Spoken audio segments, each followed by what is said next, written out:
thinking. That one's thinking. It says you are live. Facebook, YouTube. I'm gonna check on my phone. Let's go. What up, everybody? As always, we're gonna let it fill in a little bit. Uh, Let people start coming in, and then of course, as we are saying what we're grateful for, feel free to share what you're grateful for, and go from there. What up to everybody on Facebook and YouTube, and let's get the party started. What I'm grateful for today, keep it really simple and stupid. I'm grateful for my life. I'm grateful for being healthy enough to be able to do the things that I want to do. To get really specific, I'm really grateful for my wife making such a bomb breakfast, because the way I trained today, if I didn't have that, I don't know if I would have made it through. So it was a rough one today. And I'm grateful for my students who came in and worked with me today and kept me plugging away. So, yeah. And what about you?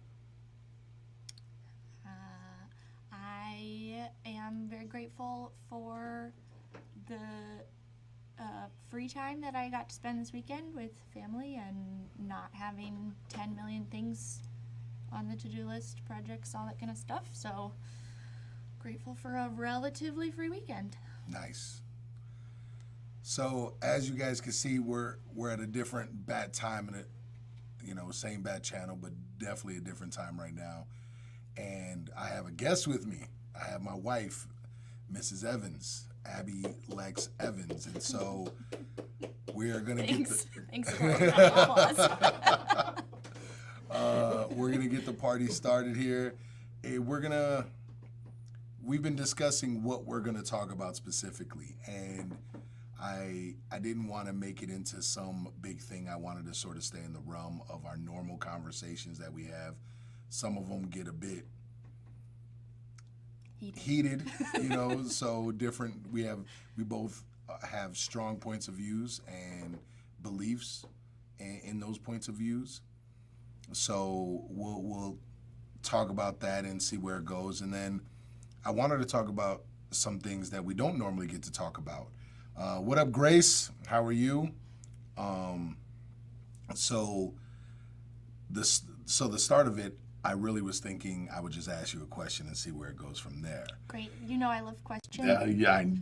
Yes, she loves questions, folks. She loves questions. And of course, feel free to chime in and ask any question that you want to ask about any topic. So my first question, because I'm very curious about this, is what is it like being married to someone that is culturally different from you in multiple ways? I think that's an interesting question, because I know that we have cultural differences, but most of the time it doesn't really, it's not that noticeable. And I think that that's probably because, you grew up, around the white side of your family a lot. And, you grew up in the suburbs, very similar to how I grew up. I think that our childhoods were fairly similar. And, not in every way, but, when we've talked about, certain things about the way we grew up, it's very similar, So I think that bridges the gap. I don't know what the heck you're talking about sometimes.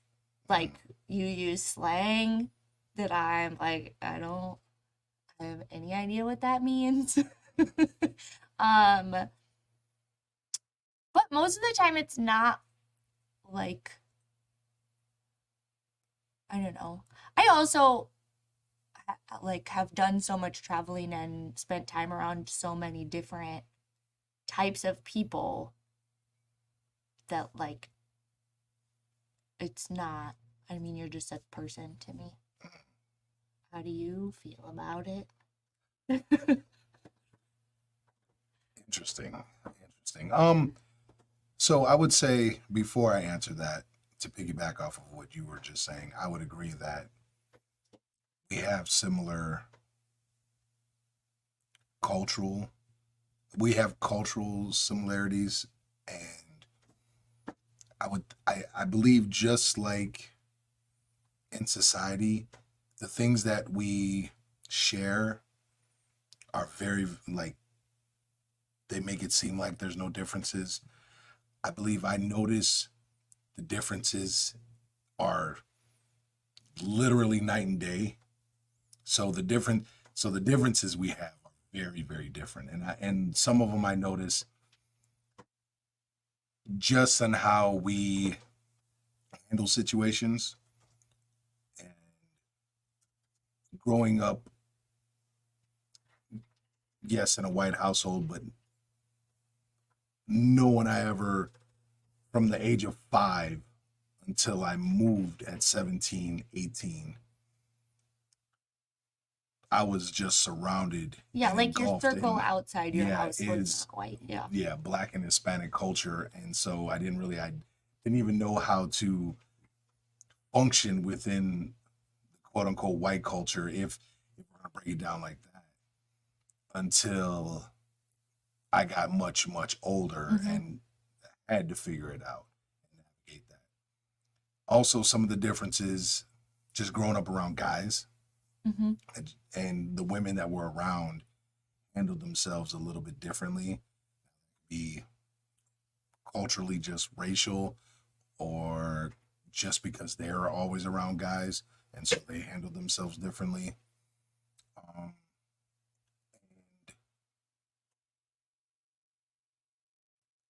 And I think some of the ones that I really notice is, and I don't know if I believe this is the way I grew up. I'm always looking over my shoulder, always looking for danger, always like, what does this person have? What are they up to? And that is where when I see you move about, it's like not a care in the world. It's like I'm a floating butterfly and nothing's gonna swat me. And I'm like, what? Like, how are we gonna live? And when we have discussions about things like that, it's like, oh, these are things that I have to worry about and things that we should worry about. And you're like, why do we need to worry about that? That doesn't make sense to me. And I'm like, Right. So I think that part of that is like why I'm also not maybe as aware of like how our cultural differences affect our relationship as you are. Like, I think that you come and you live in my world that I'm used to living in, right? Because I'm like, hey, it's nicer over here. Like, yeah, let's go on this side of the road. For sure. And like, so you come to where I'm coming from and you kind of meet me where I'm at. Because like, if we go to places that are more like your culture, which we don't do that often, I feel very out of my element and very like, I don't know how to behave. I don't like, I don't know how to relax. I'm like, which is, I mean, is probably how you feel like when you're around my family and all that kind of stuff. For a while, I would say not as much anymore, but when it's everyone, yes, for sure. I'm like, I don't know. Well, when it's everyone, we all feel like that a little bit. Yeah, it's like, and that one, I would say it's not even racially like a thing. More of it's just women. It's like there's 5 or 6 women conversing, and it's like and we're not really talking about anything, and we're just laughing, like, what is and going on here? We're not going anywhere in this conversation. It's just all it's inside jokes, movie quotes, stupid bits. Yeah, and guys can do that, but it's just different when it's especially the guys I'm around. It's like dick jokes and it's way dirtier, stupid way dirtier for sure. So when we were at my at the birthday, when we went down to Illinois and we were at For Scott, the twins, yeah. for the twins' birthday party. Yeah. How uncomfortable did you feel? I mean, everyone was super nice and welcoming, so it was like, it was fine, but I honestly, the level of comfort that I think I would have felt like in a room full of people that I don't know would have been similar regardless of the cultural differences. But like being the minority in the room, essentially, right? I think you were the only white person. Right, I was the only white person there. Yeah. Ha. So like that's weird. And I mean I'm sure that minorities feel like that all the time and feel out of their elements. But I mean, but half of it was I don't know any of these people. Right? And they all know each other. Yeah. So it's like you're the person that nobody knows who you are. Yeah. And so I mean I was gonna feel uncomfortable in that situation no matter what. Yeah. What I love is when it's funny because I'm like, sometimes it'll be like, you just don't get it and you don't understand. And you get it, I do. And then the moment it happened at when Isaiah won that award, and we were first walking in, and you can hear, because that award was basically for all the black students. And so when you heard a group of black people talking and just greeting each other, you were like, huh, maybe I haven't been around a lot of black people, because I can see how you like, it's like you get it more when I'm not the one doing the interaction, when you can just hear it. Right. Yeah. And then you're like, oh, I see why you sound like this, why you talk like this. And it's like, and that to me is funny then, because then I'm like, yep, this is what I'm talking about. That was like after we watched that movie. It was one of the black culture movies. Oh, The Best Man? Yeah. Yeah. And I don't remember which of the characters, but I was like, oh, you act just like that guy. And like half the time Wait, was it Terrence Howard who made you mad on the Joe Rogan podcast? Was it the football player that gets all the girls? It was the guy that was like pretended to be Santa and came over, I think. Oh no, that wasn't Best Man. That was This Christmas with Chris Brown. Yeah. Oh, you're talking about Mekhi Phifer when he showed up. He's a fireman and he shows up in the something like that. Yeah. Santa. Oh yeah. And I don't remember what it was. But... Yeah, I'll take that. Yeah, he was smooth in that one. Yeah, but like the funny thing is, like I know when you're acting like that, you're trying to be smooth, but I'm like, don't relate to that sort of like, I'm like, it's too much. Yeah. Like you need to chill. It's too direct. Yeah. Yeah. So it's like the fact that is something that I believe that a lot of people that aren't used to the black culture struggle with, because we are so,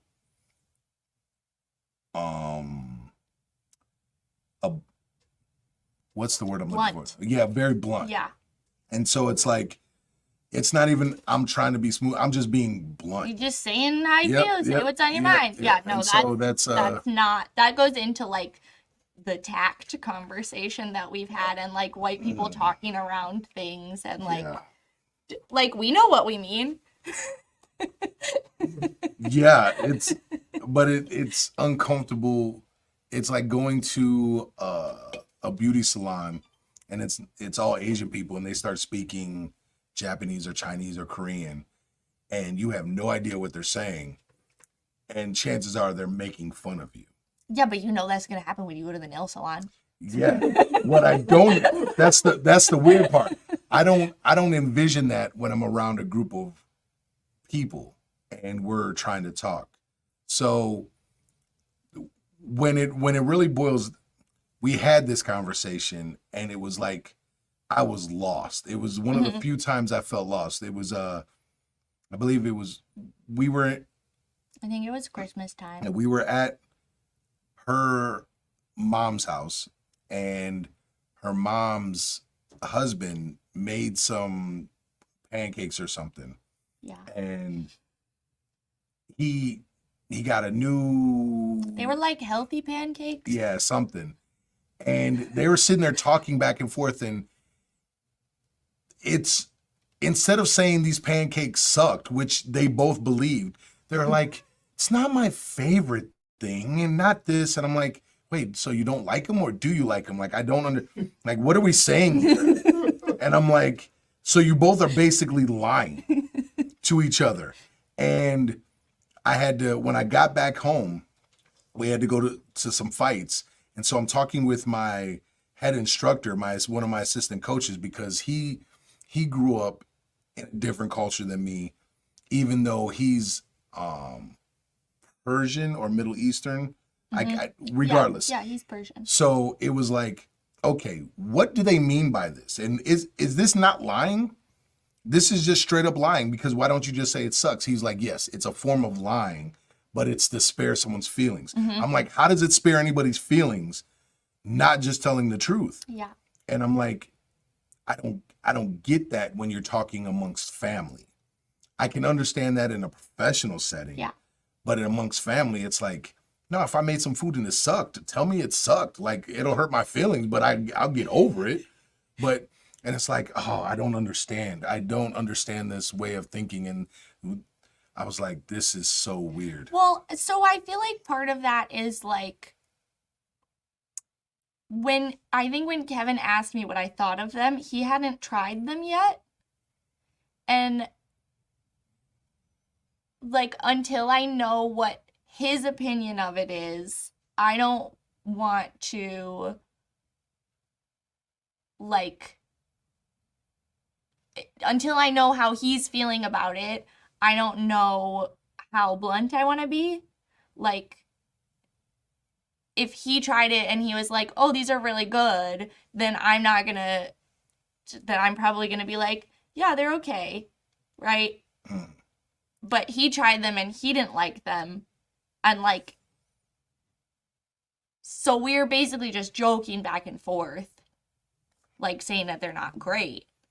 But like, if he had liked them, then I'm gonna not hurt his feelings, and like, I'm not gonna lie and say that they're fantastic, but I'm also not gonna just be like, no, these fucking suck. See, so that's, and maybe I'm one of the few men that just don't get that. I'm trying to understand it, but it's so weird to me, because when I'm around, and it's specifically your family, because I don't hang out with like a group of white people like that very often. It's like your family shows tact at weird times, and then really blunt at times. I'm like, whoa, wait, what? I'm like, wait a minute, did you just? And a prime example even just happened while we're in here. It's like,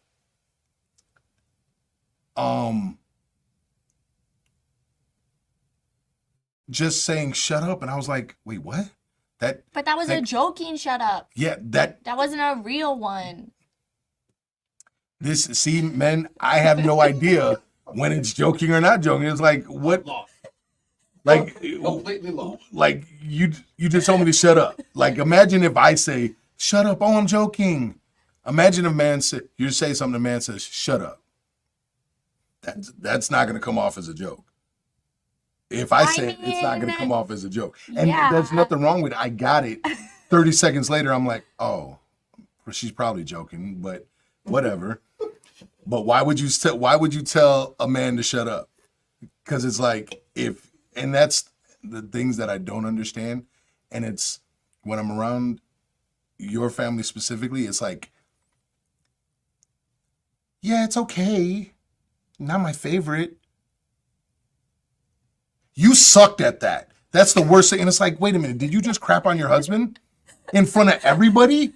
Okay, You're supposed to big your husband up. Hold on, because you can't base your opinion off of my mom and Kevin. No, I'm basing it on Right, but the entire way family. the way she talks about him. I mean, first of all, my mom is like pretty honest about all of her kids and family members. Right? Like she'll say, "Oh, yeah, Abby is just like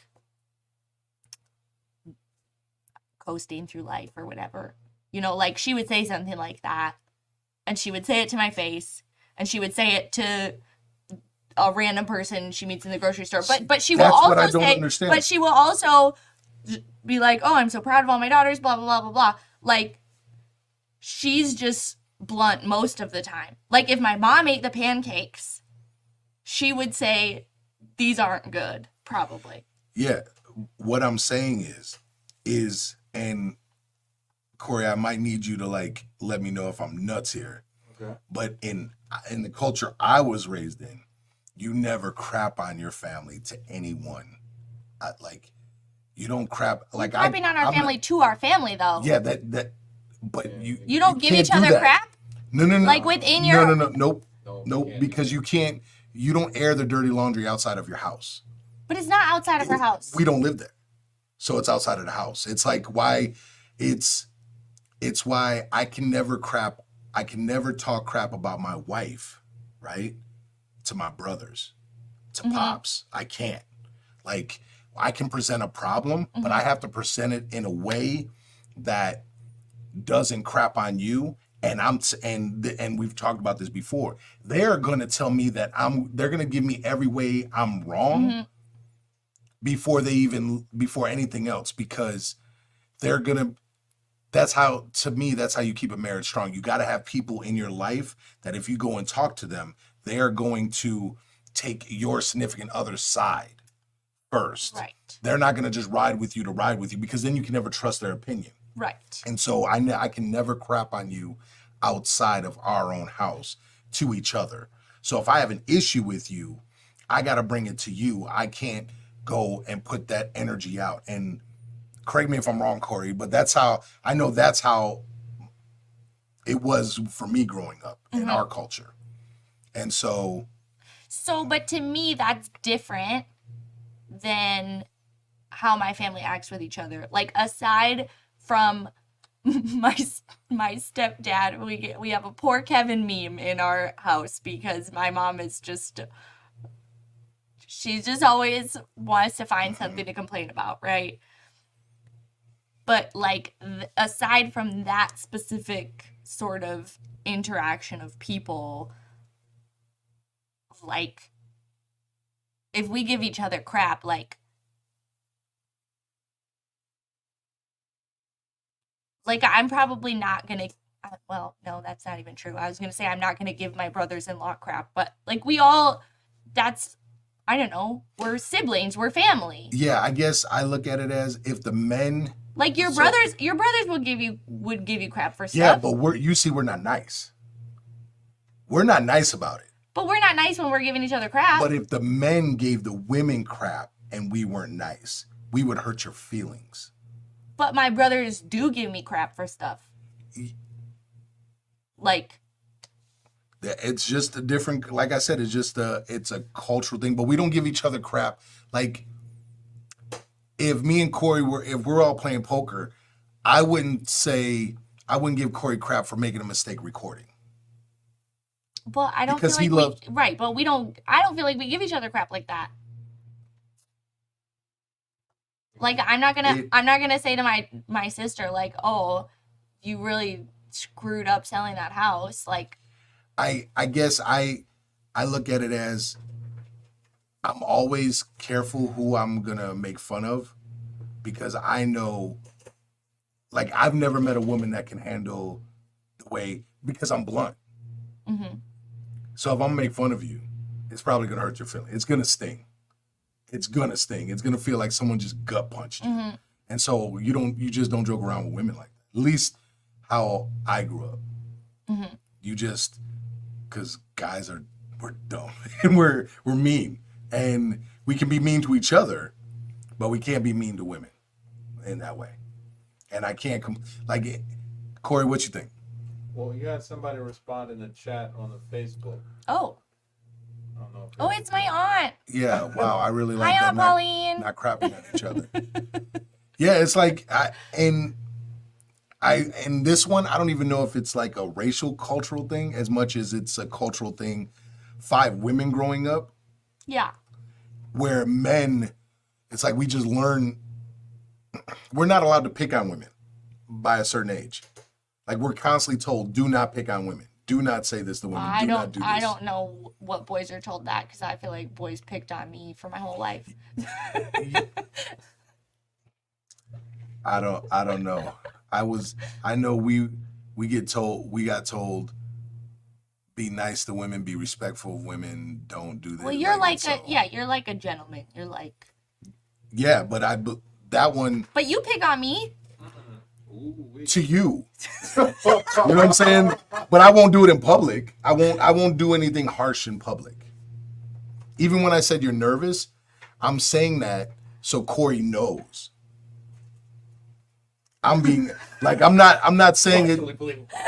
I'm not saying it like so because otherwise I would be like, haha, you're nervous. Get over it. You're nervous. That's what you said in the car. Yeah, between us. Between us. Well, between everybody. Well, yeah, now. But like that's what I'm saying. I won't like it's my job to have your back in public. Yeah. It's like in around family, like I can't and I gotta be and I try to be careful with it. So it's like but that one, I don't even know if that's a cultural thing as much as a gender thing, I guess, if we're gonna break that down. Interesting. I think culturally, like, I think we're a little bit more careful only because I think in our culture things can escalate. Oh yeah. Very quickly. Yeah, that makes sense. And so, like, I was even thinking, like, do I make fun of my sister or my brother? I'm like, no. I'm like, what would happen if I started to make fun of my brother? I think he may laugh at the beginning, but then it could like escalate super quick. Yeah. And so, like, I don't cross that threshold very often, if at all. Like if you see me and my brothers that all grew up on the block, we'll give each other a little crap, but we never take it too far. Now, my friends that I grew up with in Wisconsin, when I moved to Wisconsin, we can go full bore.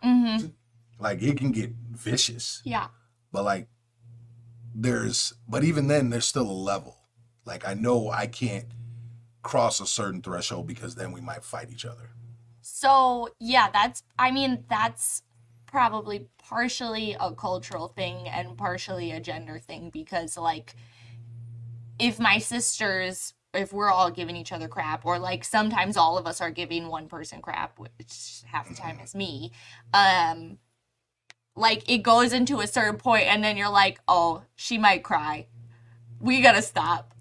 Like See, every once in a while it like black folks someone swinging. But it's more like, oh, okay, we're sorry, like we're just teasing you, like we love you, everything's good. I will never forget, we made fun of Scott's sister when we were kids. Yeah. And she hunted us down with knives. Yeah, she's scared. And she tossed them at us and like Shayna has threatened us with knives. Yeah, that's what I'm saying. Like, so it's like there's levels. Like there's gonna be repercussions, and we know that. Yeah. And so it's like once you learn there's repercussions, it's like you don't want to like mess around with that too much and give each other too much crap. So that's everything else from a cultural aspect. I don't like those are some of the bigger differences. And you're right. When I come and it was so weird. And I had to listen. I don't remember exactly who it was, but it stuck out to me. Like what they said stuck out. I never want my wife to understand how evil the world is. And that always stuck out to me because I was like, okay, my wife lives in this euphoric world where anything that goes wrong will turn into rainbows and unicorns. And I'm like, okay, that's not how the world is. But If he wants, I don't think that that's necessarily. An accurate statement. You know what? You go ahead and finish your thought, and then I'm going to clarify my perspective. go ahead. You're already talking. Go ahead. It's not that I don't think that nothing bad is ever going to happen, or that I think anything bad that ever happens is going to just work out fine in the end. I just don't want, there's a saying about this, like, don't pay for trouble before, I don't know, something about, like, if something bad happens, I can handle it when it happens, but I'm not gonna ruin my good times thinking about all the bad things that could possibly happen. Yeah. I'm like, things are good right now, so things are good. Yeah, and I get it. It for me, that sounds like staying present and just enjoying the moment. I believe as a man, it is my job to make sure that you and the kids can live like that. Mm-hmm. In order for you to live like that, I must see all the things that could potentially go wrong. And I either have to be prepared for them if they ever happen, or stop them before they happen. Hello, Barbara. So, what up? And so that is a different viewpoint. And that, I don't know if, I'm sure that culturally that's something, but I believe it's also more biological according to like gender. Yeah, that makes sense. And so it's like, hey, we should have a camera here. Why do we need a camera? Who's going to break in the backyard? And it's like, they might break in the shed. Well, who would do that?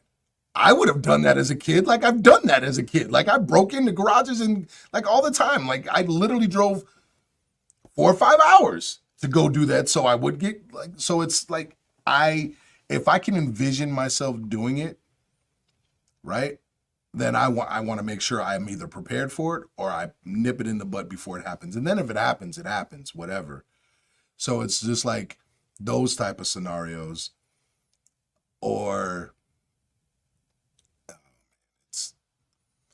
I believe it's my job as your husband to always have my head on a swivel and make sure that you don't need to have your head on a swivel, because I believe women, when they're relaxed, can enjoy life more.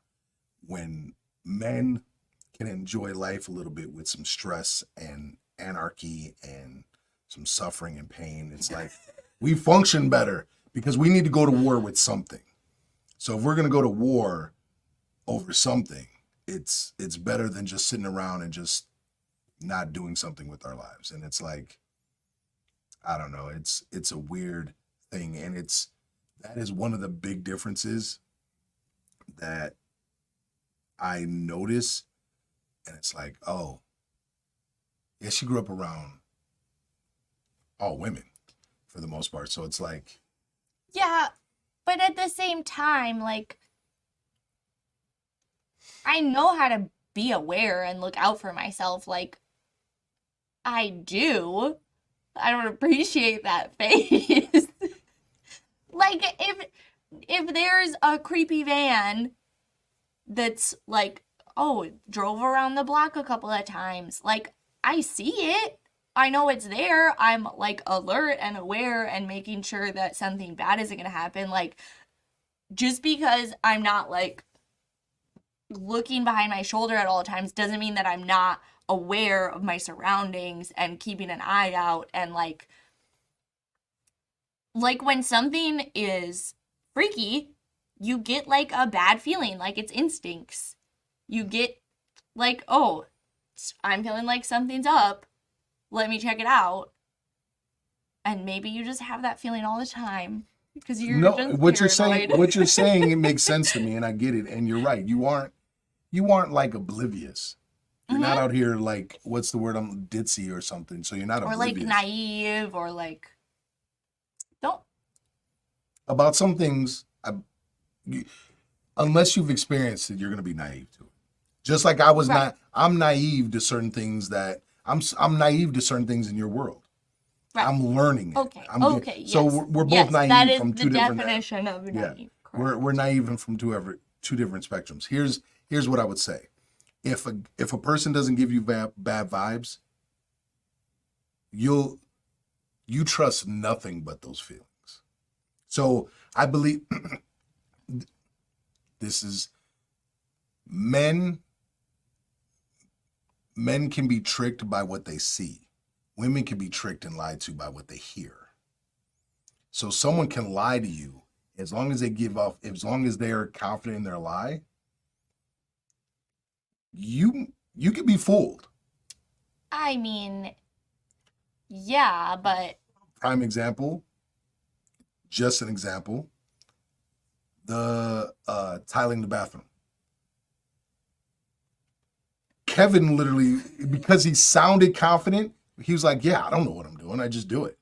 But he sounded confident. no, he was honest about his lack of full knowledge. What up? Like, he said, I don't know if this is the best way. Straight up, 100%, I don't know if this is the best way, but this is the way that I have done it in the past. And I also didn't just trust him. I consulted my dad as well. And my dad told me a way to do it. And I also consulted the internet. And the things that they told me matched up with some of the things that I read on the internet. So, like, I don't just take that at face value. Like, they were honestly just confirming the research that I had already done. When I listen sometimes, yeah, I trust them because they sounded confident. And it's like, and I only know that because I can straight face look at you and tell you the sky is gray and the sky is blue, and you can look at the blue and you'll still, part of you wants to believe me. Yeah, because you're my husband. Yes, and I don't think you're going to lie to me to my face. My point is, and that's all women. Like, that's why men lie about things. Because women will fall and be duped. It's just biology. I don't know why that is. It's like the instinct of trusting that confident man. Yeah, but then if the lie comes out, you're screwed. Yes, for sure. For sure they're screwed. And so it's like, but it's why I'm always like, my brain is on a swivel. My mind is always looking. It's like, I gotta be prepared. That was the hardest thing when we were in New Orleans and in Mexico. It was the hardest thing because it was like, so who's going to be the first one to try to rob us? Is it you? Because I'm ready. And in Mexico, it was like, I mean, I took it as far, like I checked lights. Yeah, like I know. I unscrewed lights and looked. I'm like, where's the mics? Where's the cameras? Like, there's no way this doesn't make sense. Why are they trying to get people so drunk? They're constantly getting people drunk. They just want people drunk the entire time. They want you to write a good review and come spend more money at the resort. Like, It's not as insidious as you make it seem. It's a set-up mindset. Once you have it, you can't take it. Yeah, it's like Everything's a setup. Yeah, I'd rather have and for me, I'd rather have this mind frame because when it all goes bad, the I'm day ready. that you find a hidden camera or a hidden microphone somewhere, you're gonna be so geeked. You're gonna be like, no, I'm gonna yeah. I'm gonna be mad. I'm gonna be like, yo, okay, we need to go. But after the fact, you're gonna be like, see, As long as we get what out if I safe. hadn't, what if Yeah, I as long hadn't as we get checked out out safe. all those As long as- spots? you will never catch me slipping. I refuse to be like in a horror movie. I'm not gonna be the first minority killed in that situation. You're never gonna run and trip and fall. That's never gonna happen. Like, certain things are just not gonna happen. Oh, you just you just ate some bullets and stabbed this dude. No, I'm out. Like, we're gone. You know what? Live your life, homie. You do you. We're out. Like, I'm not a hero in that one in that sense, unless I have to be, unless I have to fight you. My goal is to get you out and get you safe. And so if I have to take them to do that, then so be it. I'll delay them for 5 minutes. And if you don't get out in 5 minutes, we're going to have an argument about You're that gonna be situation. dead. So Oh, we're going to argue about it still. So it's like, yeah. You don't wait, but what about, okay, we've talked about this scenario, right? Like guys hanging off the edge of a cliff tells the woman to run. Do you want the partner that is like, okay, and they run, or do you want the partner that is like, no, I'm gonna save you, and they come and try and save you instead of just dipping? Yo, so there's a great the Scorpion King, or no, it was the Mummy 2. Mummy 2. Yeah, it was like a movie clip. Yeah. Yeah, where him and the mummy dude are hanging there, and one asks for help and she dips, and the other one says run and she saves him. Mm-hmm. And it's like, if I say run, it doesn't bother me if you run. I did my job. Mm-hmm. If you stay and save me, I love you for that. And as long as we get out, I'm good. But if we get trapped and you're still gonna die, I'm like, man, like we're still gonna die, and you could have like, I'm not gonna say anything. I'm just gonna be like, man, I love you, like, so. But then we'll die together. It'll be so romantic. Yeah, but there won't be stories written about me then. Like, I think about dying a glorious so death. I have to go run so I can write your legacy down for you. Oh yeah, of course. Yeah, I want to die. Like if I die saving your life, to me that's a great way to die. Die saving you or the kids. Honorable. Yeah, there's so much honor in that. Like, and I find it funny because we have, what's the discussion about? So many different Some things. random stuff. Our issues, not issues, but things that we talk about at home.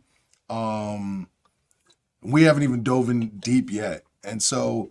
When my aunt says if you tell me to run, I better run. Yeah, you better run. You better run. So it's like, the other thing is, because there's an age difference, and I think about, okay, I'm more than likely I should die first. That's gonna happen. That's how it should happen. If I die, like next year, or within the 5 years, whatever, I die saving your life. Mm-hmm. Oh. You for sure have to pick one outstanding man to be with after me, because I've just set the bar so high. You're not going to fall for some lame duck. First question to every guy after, would you die for me? Yeah. Like it sucks for them. It sucks for them. And so, but no, I would want you to run. I would, if I say run, that means run. That means go, get out. If you don't believe you could survive without me with you, then no, let me save you, because I have a better chance of surviving if you're alive. Like that. See, that makes sense. Right. If we're in a zombie apocalypse and you're like, oh, let me hold off these zombies, you run, I'm gonna be like, no way, because what if there's zombies out there? I'm screwed. Yeah. So that makes, in that sense, I get that. And so it's always an interesting conversation. Would you kill me if I turned into a zombie? That's the question. Are the kids around? I don't know. If the kids are around, you got to go. But if not, you would let me turn into a zombie and then turn you into a zombie? No, I didn't say anything about me becoming a zombie. I said you'd live. Might have to put you in a room. You're gonna keep me as a zombie wife? Have you that is not even a possibility that I considered. Well, I don't know have if to I'll tell kill you. you. You'll kill me. I would not keep you as a Oh, you zombie. gotta kill me. You gotta kill me, because I'm gonna be a big nasty zombie. You gotta go. You got one zombie bite. I'm like, Honestly, so sorry. First of all, I'm I'll gonna try to wait. slice my arm. I'll wait until you're on your deathbed. First of all, we're gonna try to slice my arm. That never works. That always works. That never works. World War Z. Walking Dead. Did it work? Yes. Fine. They had like 10 seconds until. Are you gonna make me chop your arm off? Yeah, probably. Be like, hey, hurry, sword, chop. Like, let's go. How am I gonna chop my own arm off? I don't even know if it's possible. I don't know. So you better cut it off or something. Like the arm's got to go. I would do the same for you in a heartbeat. arm, leg. Then you're just someone's gonna go. die of blood loss. No, you put a belt around it and you cut it off. Oh, like I was thinking like chopping it off at the shoulder. Well, that if I got bit in the shoulder, maybe, yeah. If you got bit in the shoulder, we can't chop that off. Well, I would if there's a zombie apocalypse and we've been alive at least a day or two. I'm gonna have some kind of protecting myself as I'm walking around. So. When did they get to the protection? I mean, it's possible. Honestly, I feel like if one zombie got to you, you're probably like under a pile of zombies and you're not making it. Yeah, zombies are gonna have a tough time with me. Like, unless it's instant turn, I'm messing some zombies up before I go. Where heads are getting decapitated for sure. And I would probably just kill myself. So you don't have to do it. That would be very kind Wait a of minute. you. And after That's you've so already nice. been bit, you're going to kill yourself? Well, Then you're gonna become a Or you're zombie. going to kill yourself before you think you're about to get Would bit? you chop your own head off somehow? no, I should shoot my head off. I'd shoot my brains out. Oh. Wow. Or jump off a building, I guess, or do something that, like, I gotta go. Intense. I gotta go because I don't want to bite my wife. I don't want to kill my wife and kids. Well, I appreciate that. I got you. Thank you. Look at that. Then write about it. It's real love. I'm gonna write a book about how my husband killed himself to not turn me into a zombie, and Hey. it's gonna be read by nobody because we're in a zombie apocalypse. We'll recover. We'll bounce back. Also, I don't know if I would make it very long after. We've Do that. discussed this already. I don't like how this goes because it shows that you are for sure a woman. You know what? For sure a woman. I would go find my family Mhm. and hang out. You know with what she them. would do in this situation, Corey? You want to hear this? No, Oh, you don't? Why don't you share that? no, because I just shared what I would do. Okay, you would find, but what if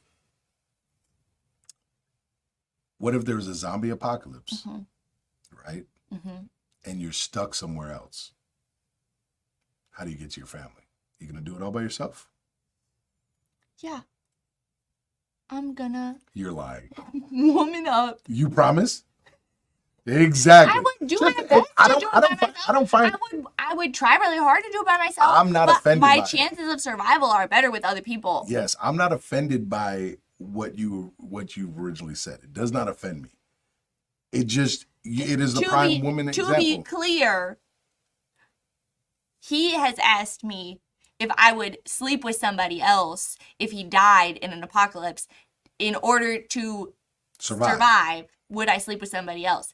And I said Yes. no. What I said was if they would just let me survive with them without that, then that would be my choice. But if they're like, you have to sleep with me or I'm going to leave you for these zombies. You're then gonna do what you gotta probably do. I would. Yeah. That's like, what's the point of being dead? That's what I'm saying. That to me is the Because you're already dead. My life is the- over the already. typical.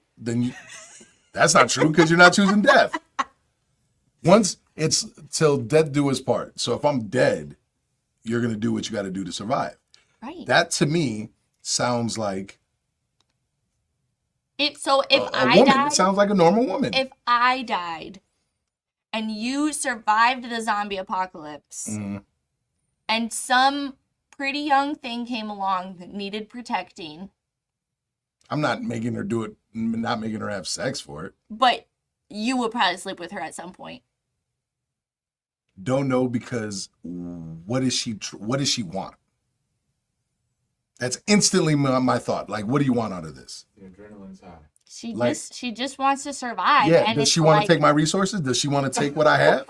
I Like, I mean, can't. Yeah, she wants your help, obviously. Yeah, but is she gonna when she's done? Is she gonna pull a Black Widow? He thinks this is a setup. Yeah, See? automatically. As usual. Automatically. As usual. Automatically. Yeah. Like, what dudes are gonna come in and try to kill me now that my guard's down? Nah, Oh you're my not catching God. me slipping. You're not catching me slipping. I'm still alive. Corey, you not thinking the same thing? As a setup, Yeah, I don't know. I don't know. I mean, a pretty it's a zombie apocalypse. There's a lot going on right now. Right, That's a lot of exactly. input. out of nowhere, this young thing. It's like, oh, I need your help. I need your help. Well, Help yeah, me. because if you're just like the only one, and then everybody else is a zombie, but then you pop up, and it's like, that's good, too good to be true. There's something going on here. Yep. How would you make it? Yep. Okay, but like I'm not saying you would sleep with her first day, but like if you came across this person and you guys like went along your survival journey together For for, how a long? while. Snakes Couple lie in weeks. the weeds. A couple weeks. Yeah, that's not enough Snakes lie time. in the tall grass. How much time is enough time for you to not feel like it's a setup? Man, 4 years. yeah, it's gonna be a minute. It's gonna be a minute because Corey said 4 years. the moment I put my guard down, the Yep. moment I might get shanked. I just like But look. what if you guys are like traveling? That doesn't mean they can't like. So you think that a horde of people is traveling along behind I don't know you? if it's a horde of people, but maybe it's just another dude, and maybe I have something that they really want and need, and he's not confident enough to attack me straight up. So And she's I gonna spend refuse. 2 weeks. I refuse to go to sleep in the same room as her, or the same area, if all possible. Like I might set up my own little alarm system. Oh, to wow. remind me. Like, That's real paranoid. that's called I'm not dying for you.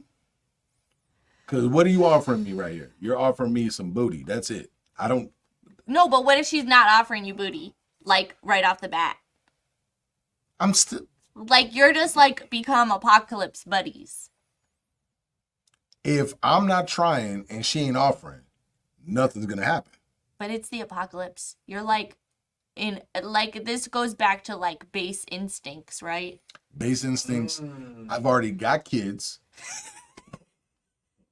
I need to stay alive and get to these kids. And you're dead. Your kids are dead. Or your kids are dead. Everybody's dead. Yeah. Then I'm thinking about conquering the territory. And then once that happens, that's different. Okay. Wow. I'm gonna Okay. plant my flag. Yeah, I need to take over an area and make sure that we're good. You're gonna need to repopulate and make some soldiers. This is a great movie. I hope you guys produce like I would watch. This movie would be insane. Like, why wouldn't That you? would be a cute rom-com. Wait, Corey, are you telling me that you wouldn't think about taking territory? Your wife is gone, kids are gone, everybody's gone. You not trying to lock down territory? No, I'm trying to do whatever I have to do for survival. Boom. Number one. And I'm a leader, so we're going. Someone said he already has soldiers. Bam. Ready to go. Ready to go. We ready to go. We ready to get it. So it's like, yeah, but what you said was like a normal woman answer. That's what all the women in Ukraine are doing. Deuces. Mm-hmm. Deuces, we out. We got to go find some husbands and get out of here while all the men fight and die. Yeah, and we have certain conversations that go and break down in the as far as It's entertaining. yeah, for sure. It breaks it down as far as like gender type situations, like women. I don't know why they argue with it, but women will choose being safe and protected and use their ways to get it if they have to. And that makes sense to me. There's That's no an reason. evolutionary instinct. Yes, but society is like, no, men shouldn't want this. Men shouldn't value this. Like, Shouldn't value what? what, to be honest, what's between a woman's like, what's the one thing that men want? Like, if the whole society breaks down and we're not civilized, there's only one thing men want. Which begs the question. You wouldn't sleep with the... No, because if I can do all that later. Once I'm protected, I'm insulated from someone trying to get me. How? Yeah, okay, but how can you do that later if you've 'Cause insulated yourself from everybody no, else. not everybody. I have a territory. I have people that want to be safe and are willing to kill for me. I have protection detail. Like, hey, I've thought about this in depth. You know what? Somebody could play the long game. They could, and that is screw it. Like, that's what I get. But you know how many leaders have been brought down because of a woman? Napoleon brought down because of a woman. Uh-huh. Like any leader that's ever led something, King Henry what, the eighth? Henry VIII Henry VIII brought down, had 6 wives. but it was the first one. It was the second wife. It was the first one that his second marriage, but the first one he left a woman for. Brought him down, caused conflict. Now, But how did that bring him down? Because he had to go to war with Spain. He removed himself from the church. Oh, and all right. It caused a lot of conflict. I mean, but let's be real. We know who he is. He's got a legacy. Yes. But that he looks like a fool. He's more known for all the women. Yeah. And now I get it. His first wife couldn't produce a son, right? So I get wanting to sleep with other women, and he could have kept doing that. But the one woman that wouldn't give it to him is the woman that he had to have. Mm-hmm. It is. We've had this discussion, and I know some days you're like, "Oh, this is disgusting. That's disgusting," and some days you're like, "No, men are men." Men value one thing above all when it comes to women, first and foremost. Mm-hmm. After that, there's more that we want. But the moment that what's between a woman's leg isn't there, it changes everything. Like, men are willing to go to war for it. Men don't go to war for women so they can have great conversations. I've never heard of that. Wow. History, facts. They back that up. I know.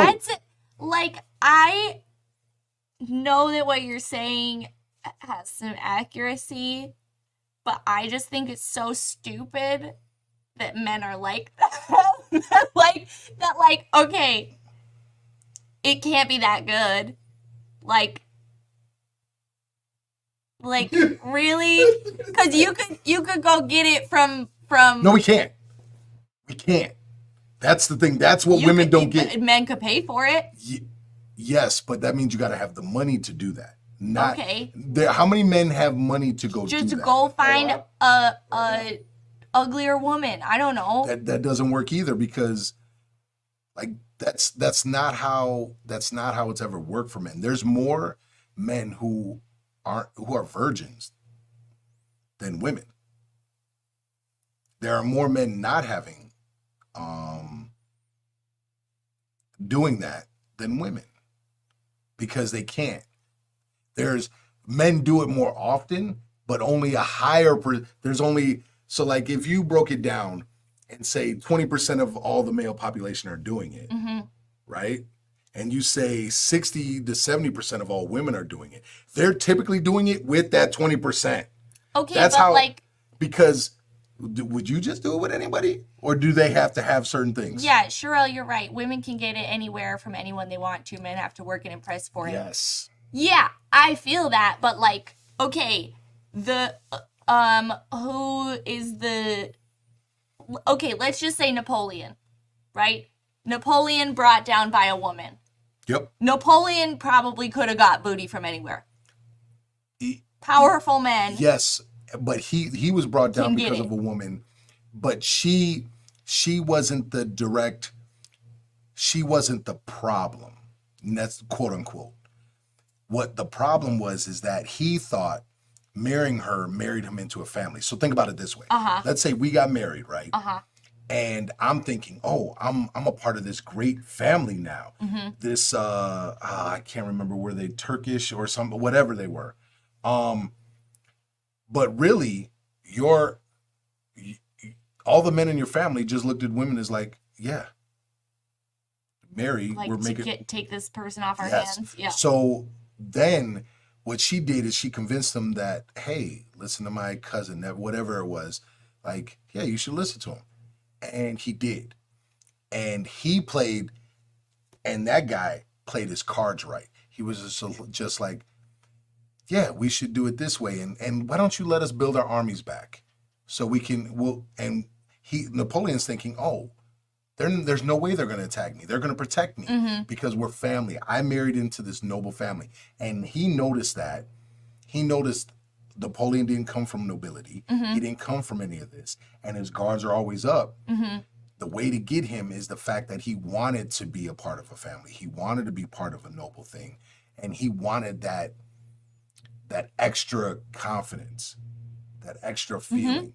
So he used a woman to play that part. And when it all came, when he went into Russia and lost, when he came back, Prussians, this guy was like, okay, give us our independence. You just stay in France. You no longer control Europe, or you're going to go to war with England, us, and Russia, and da-da-da-da-da-da. And he said, screw you, and he lost.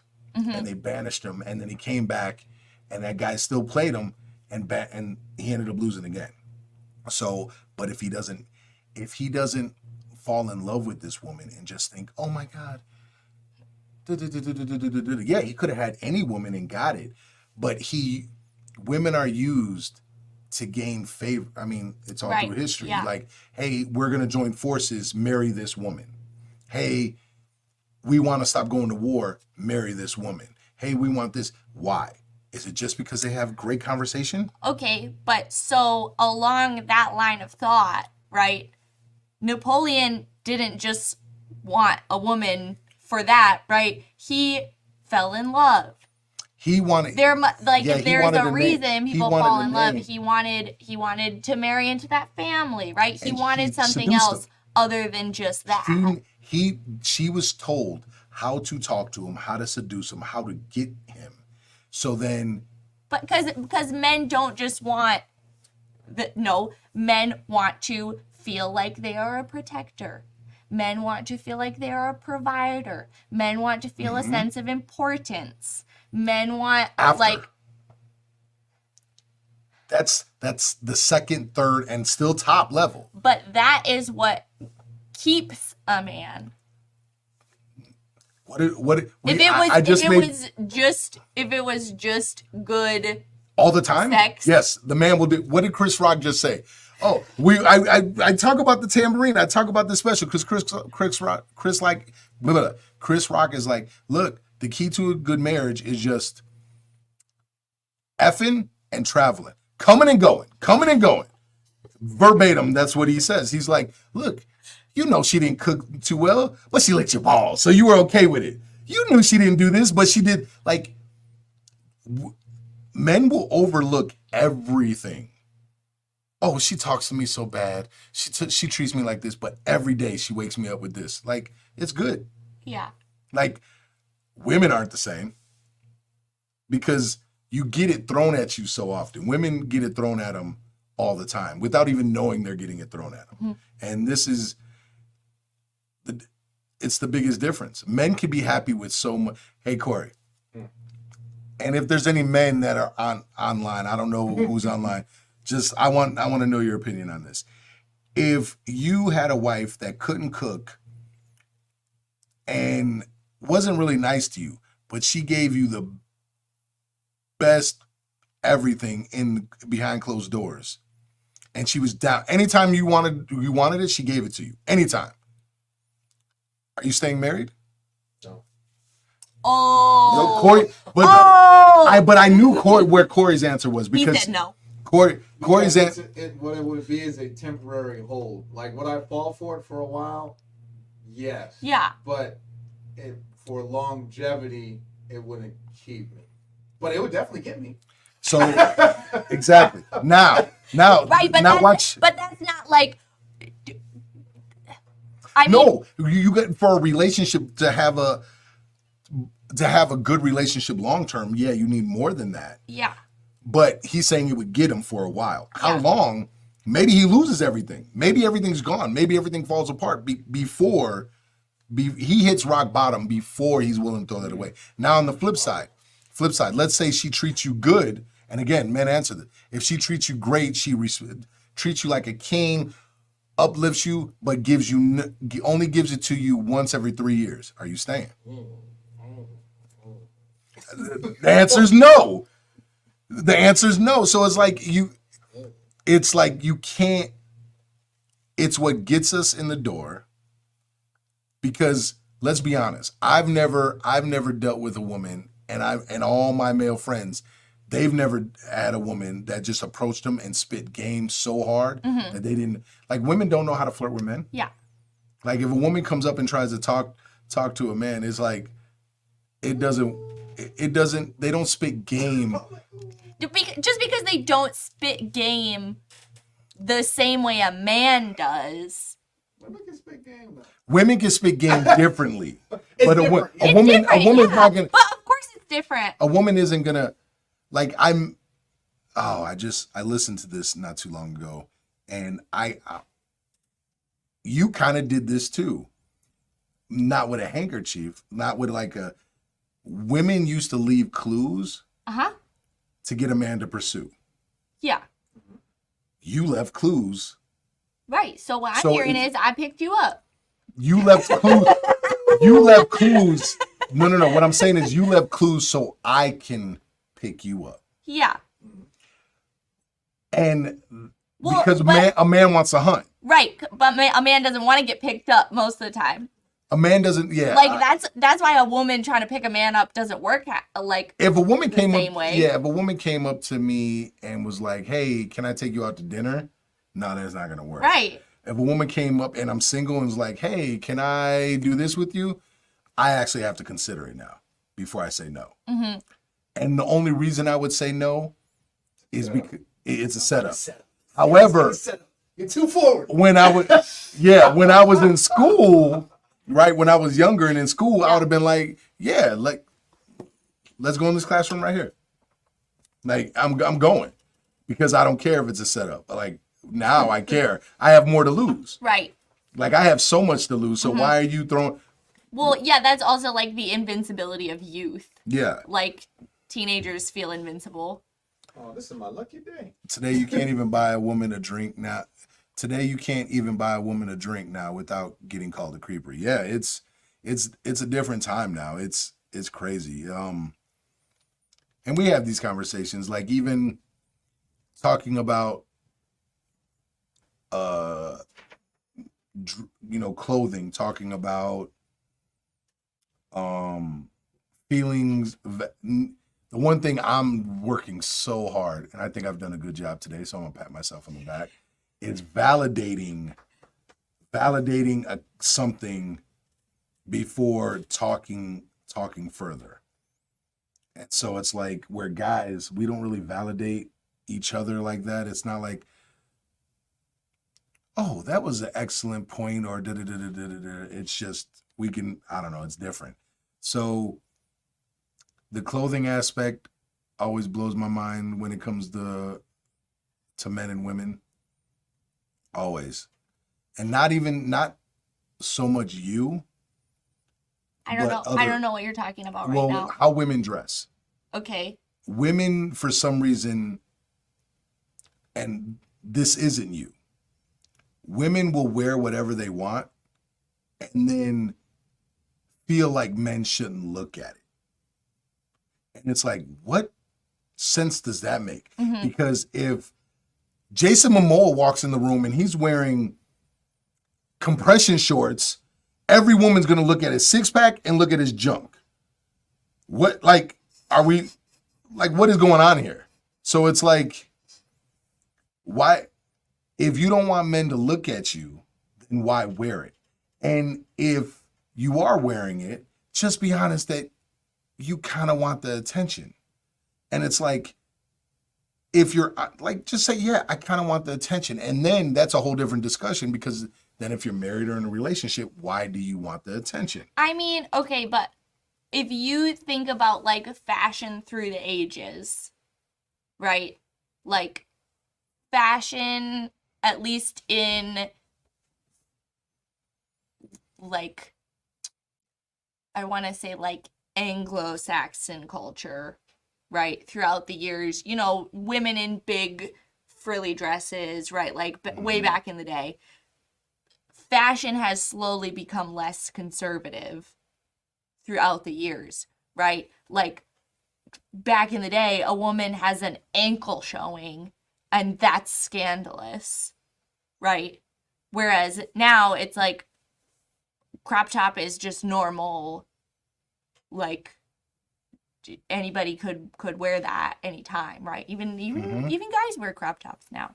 It's fashion's interesting these days. So I mean, guys have always, I guess, they've worn stuff like that in football and sports and stuff. So yeah, I get it. But yeah, now I guess they wear it in. But so my point is, like, it's not.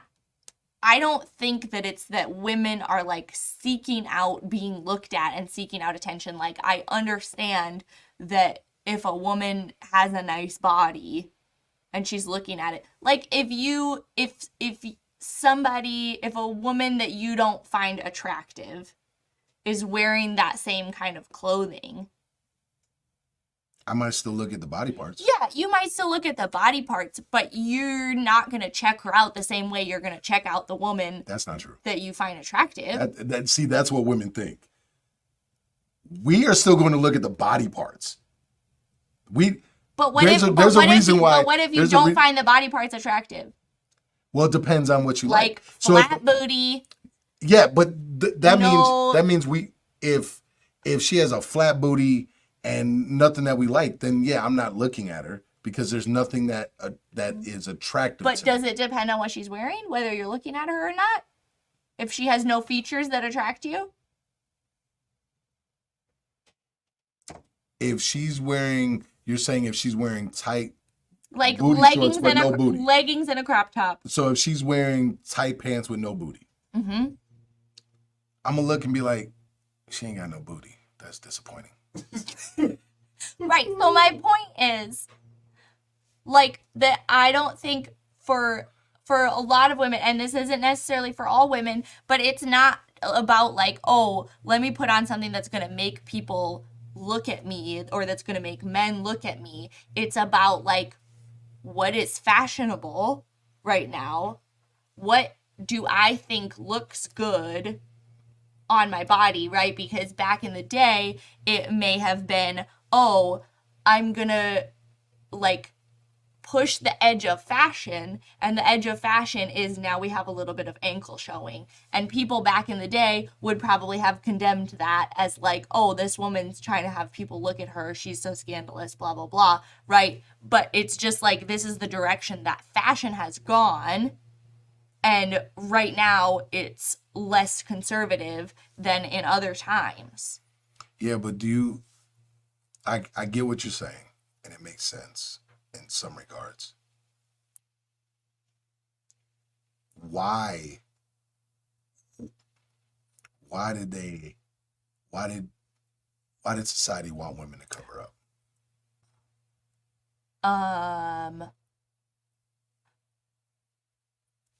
I mean, because women were property. Back in the day, women were property, essentially.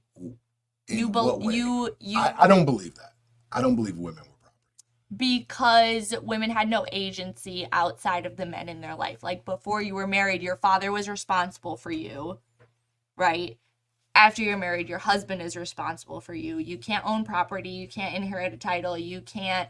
Yeah, like, but why was that done? Because there's a good reason why that was done. Why don't you tell me what the reason is? They didn't go to war. That was the main reason. Even in the biggest warlike system where women could own houses and did have rights in Sparta, they still couldn't vote because women weren't going to battle like that. And because they weren't going to war, because if men go to war and they die, someone's got to be at home and take care of the kids. And so and now there's actual um, CIA and FBI reports that you can read now that say the entire reason the feminist movement was started was to get women out of the house so they can have more influence on the kids. Because now no one's at home with the Right, 'cause kids. then the kids No have to go to different, school, no blah, blah, different blah. than how you could read reports of the same thing from the CIA and FBI, why they flooded the black communities with drugs. It's all to get a bigger say-so at home. So it wasn't, now I'm not saying there weren't bully men that treated women wrong, but just the facts. When you break down all the facts and you read all the reports and you read history and really study it, the main reason women didn't have a vote, didn't have say so like that, is because they had the most important job over anybody else. Raise the next generation, which is the most, like even now, is the most important job that a woman can do. Because the next generation is, like, look at it. Look at the generations now in comparison to before. We have more lost generations now, more problems now because there's less women at home and there's just less of everything at home because everybody's got to work so hard to make money to pay the bills. I mean, I think that's a very American-centric point of view because I don't necessarily think that it's like that in every country. What? And I In what also, way? What do you mean? I don't understand. because, so like the US has the most individualistic culture Yeah. in the world, right? Like very Us and much Europe. like Europe is not even as much as the US. If you look at scales, like they measure Yeah. it, right? So very much like you, when you turn 18, should move out. You should get your Yeah. own place, right? Yeah, You yeah, should yeah, do yeah, all of yeah. this. Don't live with your parents. When your parents get old, you put them in a nursing home. Yep, They don't come yep, live with you, yep. right? So in lots of other countries, there's a much more community-based lifestyle, right?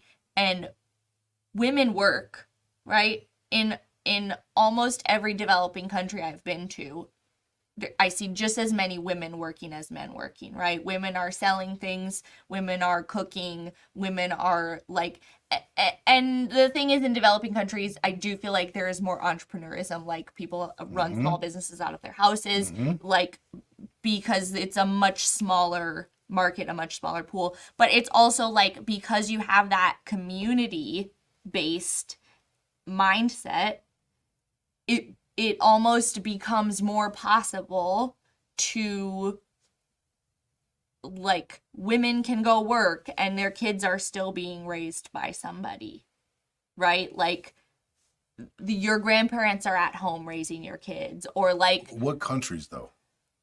Like, because that's not like how it is in Europe. not in every European country. And like, anywhere so like the US kind of has led the charge in individualism, I feel like. And Yes. I actually feel like part of that is because we literally, like, were teenagers that broke off from our parents, right?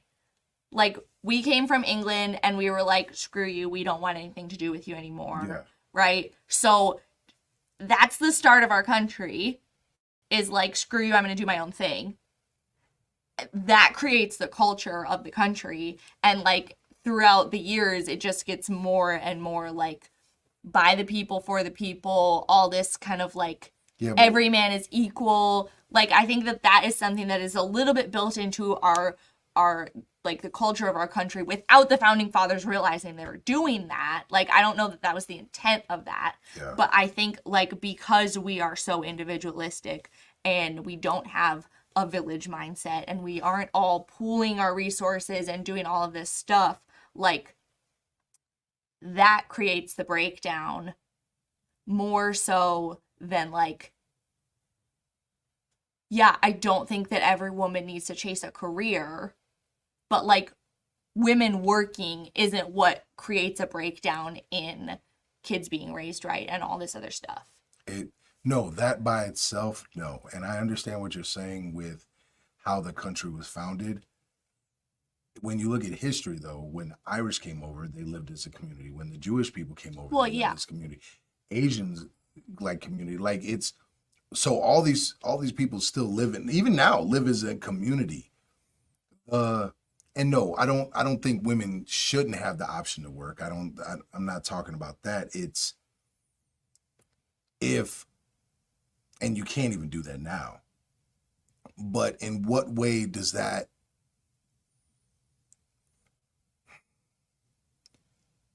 statistics will break this down better in 10 to 20 years, I think, because we're watching a generation that's choosing not to have kids, choosing work.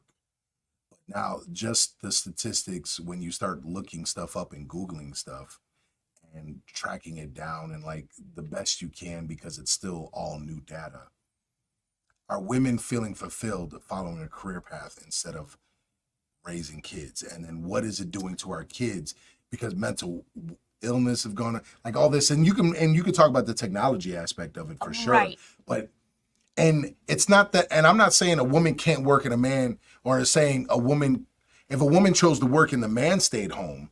However, how many times does a woman still respect that man for being a stay-at-home dad? And so that goes into biology. Yeah. Because now if she's not attracted to that man, what's happening to their relationship? Plus adultery's gone up and divorce has gone up, because now you have, you're mixing them. It goes back, like, Mixing what? The genders at the workforce, because now, Right. like Patrice O'Neill, the elephant in the room. It's a funny joke. It's women being in the work around working with men is like having salmon covered in honey around bears. It's like, because if there's a chance that if that man thinks he has a shot, he'll take that shot. So, and a man would sleep with a woman. It's going to be harder for him to say no in a workforce environment, especially in the more stressful work environments. The nurses and doctors, when you listen to and you read those statistics, how many nurses and fellow doctors and CNAs sleeping with the male doctors who are married and got a life, it's bananas. Okay, but if you think back, like, before the typical feminist movement, right, when any woman can do any job, you still had women and men in the workforce. Like, women still worked. They just weren't necessarily allowed to, right? Women were nurses. They weren't doctors. Yeah. Women were secretaries. They weren't the business person. So, but like, they stopped working when they had kids.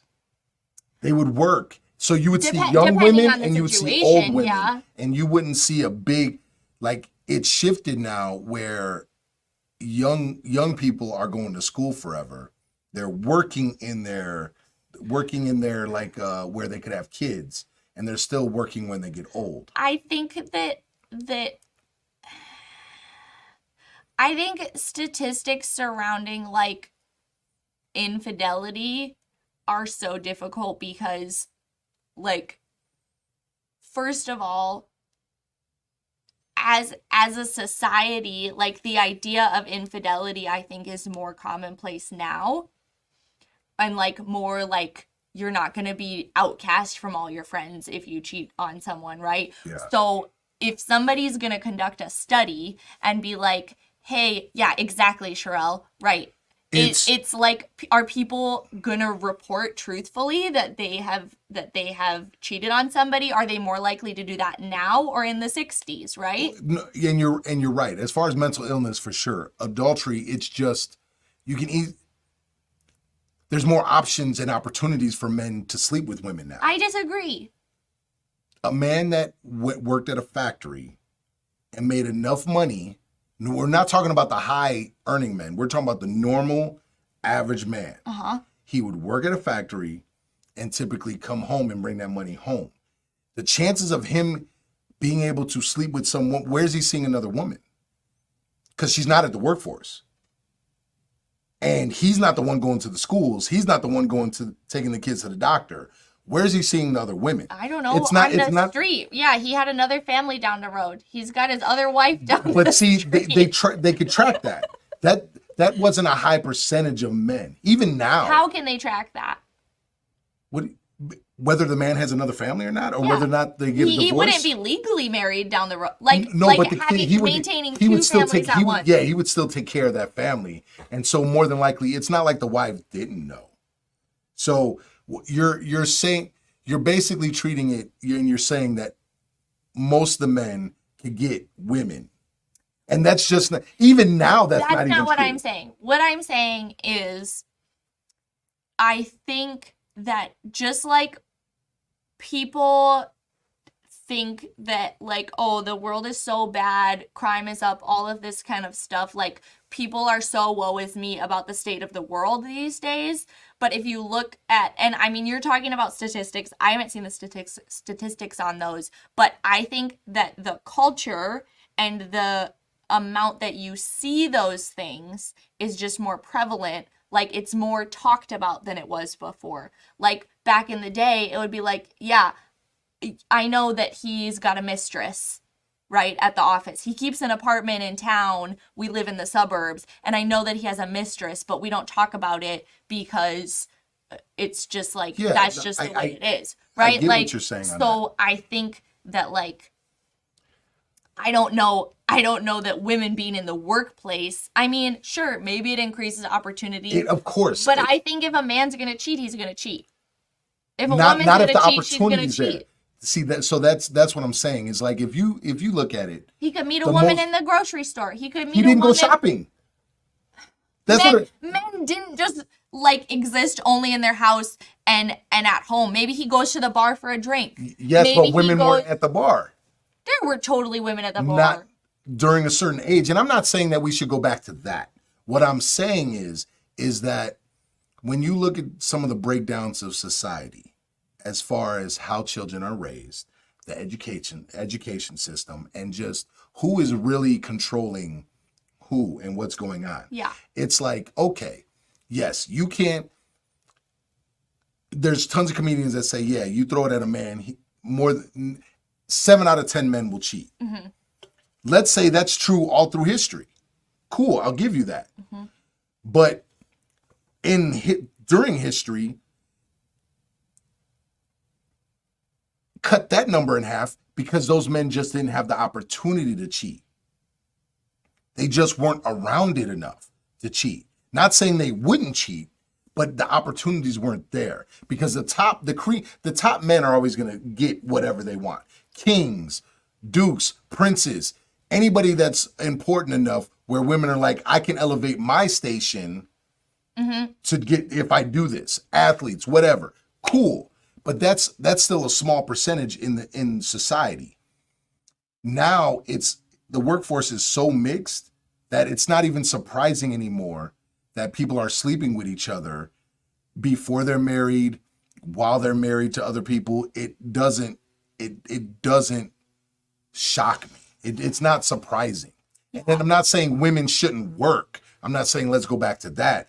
I am saying all of it surprises me that women get mad over things for men being men.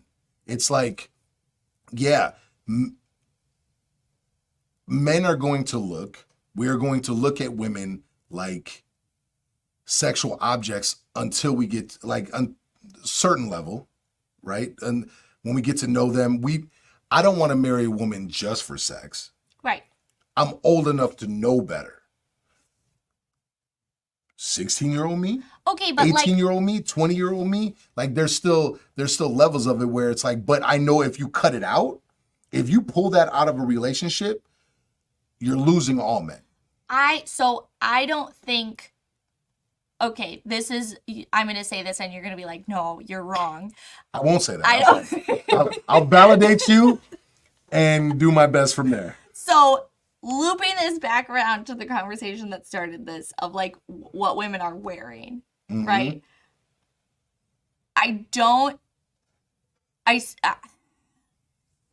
In a lot of cases, I don't think women are wearing what they're wearing either because they want men to look at them or because they're thinking about, right? That in some cases they are. The other thing is, I don't know that women, again, not all of them, I'm sure there are plenty that get real mad about it. If a man looks at you like whatever, right? But if he says something rude to you, like that's a problem. If he like hits on you or like is rude to you because What do you mean rude? You mean like hits on you or vulgar? yeah, is like a Okay, vulgar, okay, says okay. something vulgar, Yeah. like says something about your ass, like thinks that he can touch you because of the way you're dressed. Like those are the things that I think most women have a problem with, and like and are like, you know, men don't have the right to treat me this way just because of the way that I'm dressed. And Okay. because You're- like you're right I've in had, all that. I've had men say disgusting things Yeah. to me when I'm wearing jeans and a hoodie. Yeah, you know? you're right. And So it's like it doesn't matter what I'm wearing. Yeah. Some men are gross and they Yes. need to not be gross. yes. And men look at it this way. Not all men. I know myself and a lot of the guys that I know and I talk to are like, if we wouldn't put ourselves in a situation that might cause something like that. So we look at it like if I know, what did I say? Don't walk around my old neighborhood when it's dark outside. Coming from that point of view is saying, you know what? Nobody should mess with me because I'm not doing anything. So I'm just going to go walk in the dark. Yeah. And it's like, that doesn't make sense because now there's and that's where that's coming from. It's like, yes, nobody should do that. Nobody should say that. I agree with you. They have a problem if they do that. If you put certain body parts out there, are you opening the door to have that happen more often? Now, in the jeans and a hoodie, yeah, that the person shouldn't say that. And then I would always say, would you wear that around your family? Would you feel comfortable wearing that around your dad? Would you feel comfortable? And I'm not talking about you specifically, but like when I see people wear something, so you would wear that around your grandparents? Right. You would wear that. So if you can't do that, Right. then obviously you know something's up. Yeah. And like I love it. Like it's always a funny conversation when and again, certain podcasts or whatever, if they say, how many people have you slept with? They're like, well, why does it matter? Or would you tell your parents how many people you slept with? Like, why are you so worried about it? Because my parents are going to watch this. Well, then you care. Something in you cares about what you're doing. And thinks that there's something wrong with that. So then why are you doing that? You're doing that, and to myself, it's like you're doing that because society says it's okay.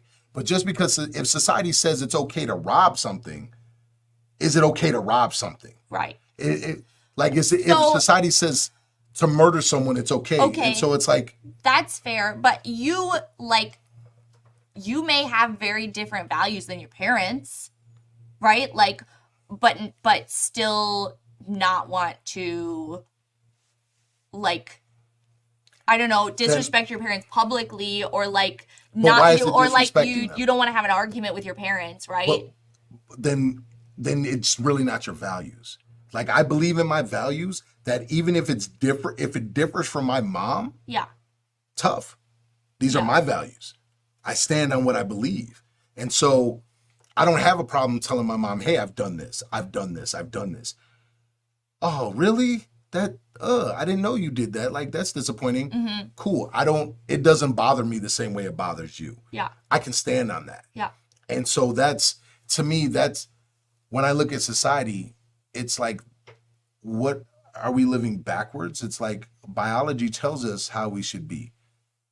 It's like the way, if you trust your gut, if you listen to those instincts, if you can't be honest about it, then why do it? Mm-hmm. If you can't tell your parents the truth, then you know somewhere deep down it's wrong. Why do it then? Because it's like, that means it's going against your true values. Because that means your values haven't changed from how you were raised. Your values are still the same. You're just trying to do something different. And it's like, I get that to a certain extent while you're young. And again, I'm not talking about you specifically. I'm talking about other women. It's like, okay, when you're young and you're going out and living the world, I can understand that. And I don't even put the fault on the women. I put the fault on how are you raising them? Right. Because when I look at my daughter, and it's like, I was just honest about everything. Right. And had good talks with her about it. And she had moms that would talk to her about it. And it's like, she didn't feel that she never felt like she had to go do something to get a man or keep a man. Yeah, like, well, that goes back to like our individualistic society and like people separating from their families and their parents and feeling compelled to do that, and a lot of that is like social media and messaging from, you know, corporations and advertising and all that kind of stuff. So who's at home? But that's like a giant conversation. Yeah, that we but can talk about who's forever. at home then? Because if I'm good, let all the men stay home. I'm okay with that. Fine, women go work because they want to work so bad. Go work. And now men can stay at home to make sure the kids are being raised right. But then biology says I'm not attracted to that man anymore because he's not working. Okay, well, that's like a whole different... Yeah, but so it's like, wait a minute, if someone's got to stay at home with the kids. So yeah, and that can go deeper, like, hey, maybe we should have grandparents involved more and more family, aunts, uncles, like older siblings and being involved. So like the kid isn't home alone, being left to their own devices, literal devices, and falling for it. Well, and parents on their devices, and like, you know, you give your kid an iPad when they're 1 year old because it's easier to have them look at that and be distracted by that than to have to entertain them for an hour. And yeah, and like I get it. It like changes their brain chemistry. Yeah, you got to stay with technology. And I get all that. It's just because it even runs deeper than psychology. It's this, when you look at the schools and it's like, what are we what are we learning here? And it's like, well, that comes down to the government. What? It's a whole conspiracy, guys. So it's, but it's always interesting because I make fun of myself all the time on this. I'm a caveman. I'm a caveman learning how to function somewhat, quote unquote, in a more civilized world, if that makes sense. Like, to me, the world is pretty simple and society makes it complicated because society makes these rules that it's like, what? Like, what is going on here? Like, Do you have an example? Women wear what you want. Cool. But guys aren't supposed to look, and guys aren't supposed to, like, guys can't do anything. Guys can't hit on you. Guys can't talk to you. Or like you said, like DJ said, or you're a creep. Now, that's not all across the board, but it's a lot of times. Okay, cool. We need both parents to work now. So women feel free to work. Do what you got to do. But now TV, social media, and schools are going to raise the kids. Great. That makes sense in society, and on and on and on and on and on. To the point where, and I loved, and it was funny watching you make fun of this person when I said, listen to this. And the woman's like, or when I talked about it with you, I don't know, whichever. Would you give up your vote? But if you give up, would you give up the women's vote in order to solve 70% of mental illness? If women gave up their vote, and it would instantly 70% of people that suffer from mental illness would go away, would you give it up? And the answer was no. And it's like, what? What I would be curious to know is, like, if they did a survey of that question or whatever, I would love to compare that to whether those women actually have ever voted. Oh man. Because I'm like, sometimes you just don't feel like voting is Like this time around? Yeah. Yeah, I'm like, does it matter if I vote, honestly, Yeah, because this time- they all suck. Yeah. But I mean, yeah, that's no, it's and- you should vote in the primaries, Where- guys, because those are the ones that matter. But hey Corey, I need a guy's point of view. Would you give up men's vote if you knew you could cure 70 to 80% of mental illness? Give up my right to vote. Give up men's right, like if you wait, no men are could we vote. are you saying that we're gonna live in like a tyranny, or are you saying that women are gonna be the only ones? Women that are can going to be vote? the only ones that can vote. Okay. And but 70 to 80% of mental illness gets cured. I think that's a good cause because that affects men and women. That's and I mean, I would say yes. yeah, I would say yes to I that. think a lot of women And I think any woman who like is not I think lots of women, if you see them on social media, they're like posturing for social media, or they're like don't necessarily have the experience and like the like you're not seeing a lot of women on social media that are like in their 30s or their 40s and they're married and they're like those aren't the women that you're necessarily seeing saying, no, I wouldn't give up my right to vote for that. I've had some on the podcast where I think they would say they wouldn't give up. I remember one episode where she was just getting one woman was getting heated at a pastor.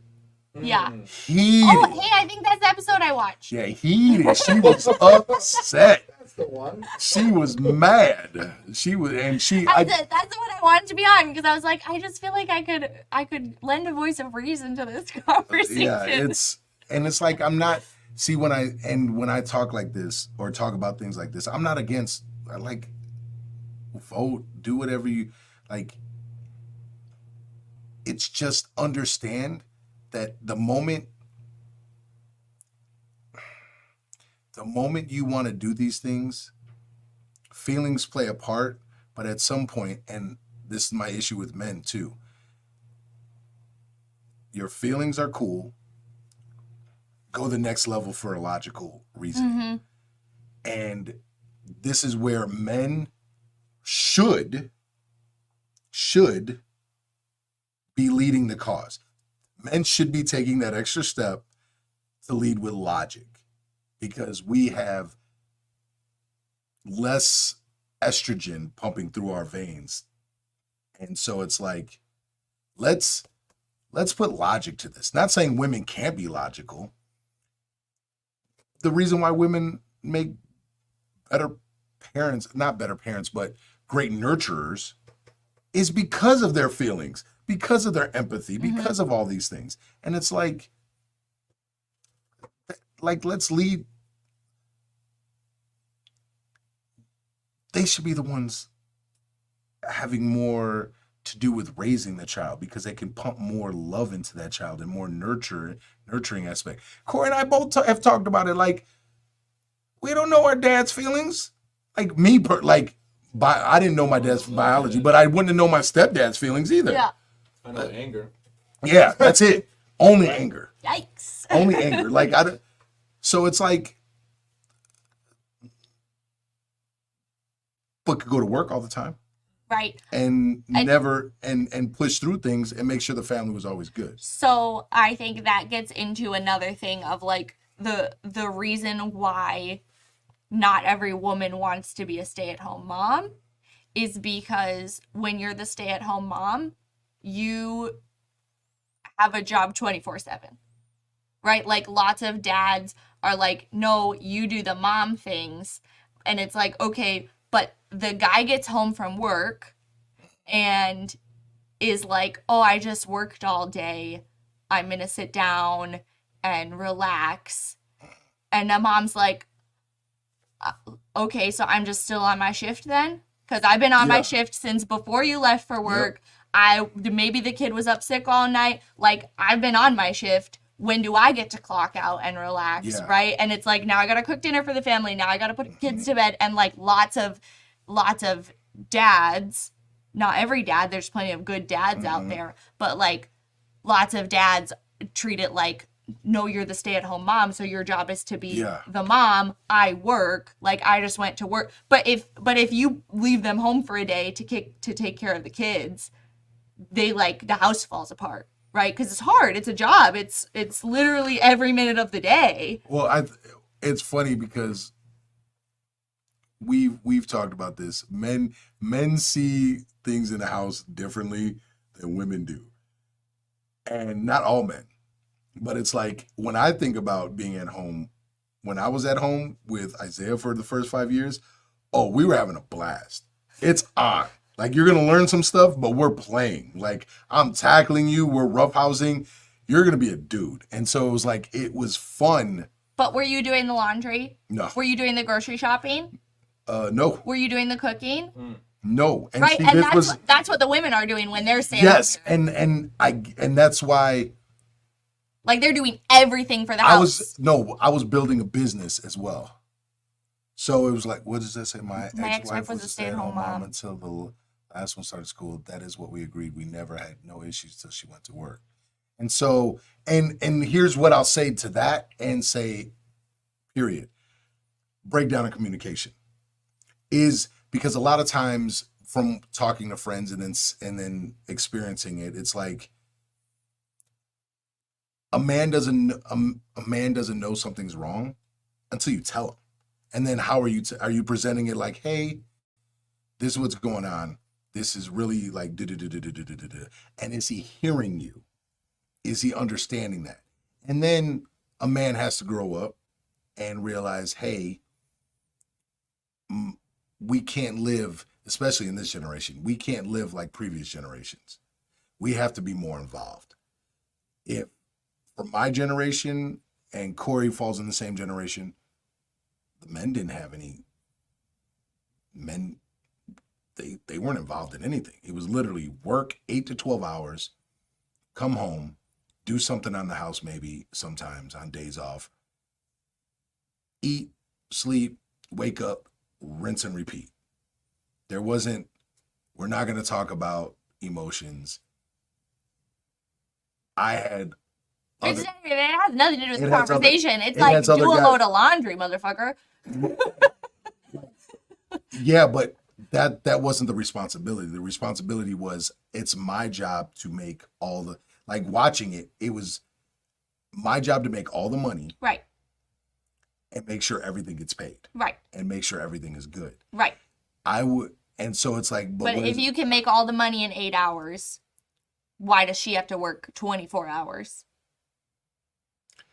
That only lasts for a little bit, like the first 5 years. And then the job gets cut in nothing. Okay, so if we take unless it's homeschool. If we take DJ's example, where his ex-wife was a stay-at-home mom until the last kid started school, and then she went to work, and then apparently they maybe started to have issues that, like, I don't know. Well, maybe because she went to work, and then I don't know, DJ, your situation, so sorry if I'm throwing you under the bus, but like, and then was expected to look after the kids all evening still, right? So like, now she's got 2 jobs instead of 1 job, right? Like, if both people are working, both people should be doing the childcare and the housework. And for that matter, if the husband goes to work and the wife is a stay-at-home mom, like, yeah, if she does her job for 8 hours, both people should then be responsible for the after-hours work. Yeah, I'm not giving an argument or a thing with that. I think it depends on the type of job. I think it depends on, like, how much work, because let's say the guy makes, well, that's not even realistic. If he works construction, cool. He could still come home and still handle things. That just might look different. And so, but that, again, it's all about communicating. Right. So it's like, if we have a kid, we want the kid to be homeschooled. Maybe. So maybe. So if I work, I come home, I'm going to want to hang out with my kid and do things. I'm not going to negate my chores just because I'm working. What I would say is, if other chores if slack needs to be picked up, That's just communication. That's just like, Right. hey, I'm exhausted. Like, can you just go put the load of laundry in? And I mean, that gets into like the mental load aspect of like housework, and how most women like carry the mental load for the house of like keeping a mental list of like all the things that need to get done. And like where a woman will see like, okay, we need to do laundry, it's now like here in the back of her head, and she's like, okay, need to do this, need to do this, need to do this, and she's got all these things building up, right? She's got a list in her head, and a man is like, just tell me what to do. And for a woman, it's like, how did I figure out what needs to be done? I looked. well, because Right? men, Like, why do I now need to be your manager Why and aren't be you- your mom I and got tell you. you what to do in the I household? got you why. Corey, Yep. how often are you thinking about how to keep your family protected, how to provide for them, and do all this other stuff? All day long. We are thinking about other things the way you're thinking about the house. We started the discussion about that stuff where it's the constant worry, and we're stressing about, is there enough money? Are we protecting enough? What is going to happen? Are we keeping from danger? Isaiah thinks if we have a kid, we should send them to public school. So it's like all these things, we are thinking about other things the way you are thinking about the house. If we said, well, why aren't you thinking about if someone breaks in? Why aren't you thinking about if enough money's coming in? Why aren't you thinking about this? Why aren't you thinking about that? We just know that's not what you think about. I mean, yeah, it's part hypothetical. It's part based on like, Yeah, because if laundry doesn't get done right that second, that's not gnawing at us. That doesn't bother us. So to say it should bother us is like saying, why doesn't this bother you? It's a biology. I'm not even saying it it's should difference bother in you. biology. I'm not saying it should bother you. What I think, like, if a husband comes to his wife and says, and like he can tell she's busy, she's doing stuff, he wants to help her because he's a good husband, right? Or she says, I wish you would help out around the house It's funny, more. I know where you're going with this one. Right? Like, if that was the case, it just be like, oh, she looks like she needs some help. Mm-hmm. There's dishes to wash. Does she care how he does them? I mean, I don't. Yes, but that's the thing. Because I talk to men, and I've had to just like I do this. I don't want to say his name. Father of my goddaughter. Mm-hmm. Okay, he literally Yeah, he folded DJ the towels the folded wrong way. towels the wrong way. It's like Okay, they only fit into the closet a certain way, though. so. Then why would it's like okay? You have to adjust your technique. Yes, but no, and in a lot of cases, the man can learn to do it the way she wants. But a lot of men are like, oh, but I did it. Because because it's all on the approach. So imagine this: imagine a woman cooks a meal, right, for the man that his mom makes him, and he's like, "Oh, why didn't you make it like this? Why did you do this?" How does that come across? Right? If he's like, oh, baby, this is pretty good. How'd you make it? And he takes the time to understand how you make it, and he just accepts it. How excited is the woman? If he accepts it, right, then there's a way to bring it. And there's a way that women can bring it to men. Like, man, and you've done this sometimes, where it's like, oh, good job, baby. Like, I appreciate that. Thank you so much. In the future, do you think you could do it like this? First of all, you praise me. Yeah, you praise me for this. Love so much that you thought of doing this. Yep. And you're not, but then Unfortunately. if you don't want to be the mom, then you can't lecture like a mom. Because then when you're like, you didn't fold this right, you're not doing it. That's how a mom would sound. I and feel we're like literally doing it the way we were taught by our moms. Most of the time. Really?